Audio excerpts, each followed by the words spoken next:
Je vous explique. Ce n'est pas du tribalisme. Moi, je suis désolé. Ce n'est pas du tribalisme qui se fait dans la base.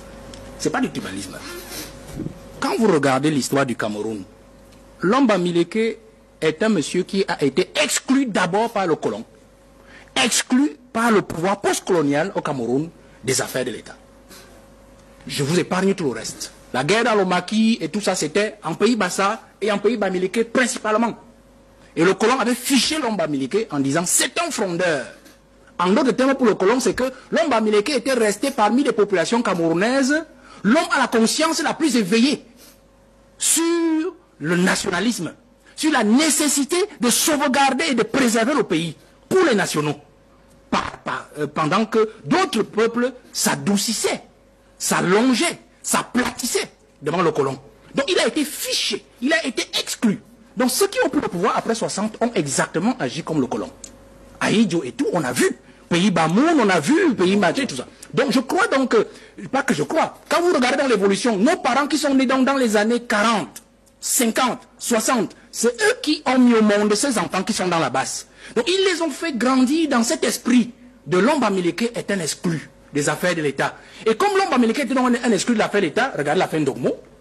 Ndogmo, monseigneur, qu'est-ce qu'il fait? Il rassemble ses frères pour leur dire, comme le blanc nous a exclus, comme ceux qui sont au pouvoir sont aussi des affiliés de ces blancs-là qui nous ont exclus, alors qu'on s'en fait administrateurs, de parfaits agents du pouvoir, ainsi de suite, ils sont entrés dans l'économie, ils sont entrés dans le commerce. D'ailleurs, Aïdjo leur fait une part belle avec Kodok dans la fin des années 60, c'est-à-dire en créant des capitaines économiques parmi nos frères de l'Ouest. Les forces, ainsi de suite, sont nées, vous comprenez. Sauf que, quand ils ont mis au monde ces enfants qui sont dans la base, ils ne leur ont pas dit que, en fait, leur repli identitaire n'était pas dû au fait de l'exclusion des autres populations, n'était pas en fait de tribalisme.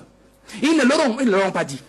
Ils ne leur ont pas dit qu'en fait, ils se sont repliés parce qu'en fait, ce n'est la seule voie qui s'offrait à eux pour rester vivants, pour rester utiles à leur pays, c'est-à-dire le commerce et l'économie. Vous comprenez? Oui. Les enfants ont plutôt compris cela comme étant du tribalisme, le fait qu'en grandissant, ils se rendent compte que Lomba Mileke continue à être exclu de certaines affaires, il continue à être mis à part, vous comprenez? Ça fait qu'au niveau politique, donc les politiques ont utilisé ce fragment-là, ont utilisé ce pertuis, cette ouverture-là, pour en fait faire du climat, faire un marché politique dans ce ressentiment. Ça fait aujourd'hui que les enfants pensent qu'en fait, Lomba Mileke est tribalisé par les autres. Et ici, se disent qu'ils vont répondre au tribalisme par le politique de tribalisme. Or que non, c'est plutôt une exclusion historique, stratégique du blanc qui a été reprise par les postes coloniaux qui nous dirigent jusqu'à ce jour et qui a été considérée peut-être malhonnêtement, peut-être intentionnellement par les parents en leur disant c'est du tribalisme alors que ça n'en était pas un. Donc ce n'est pas ça du tribalisme, madame. Il faut plutôt rappeler à ces enfants que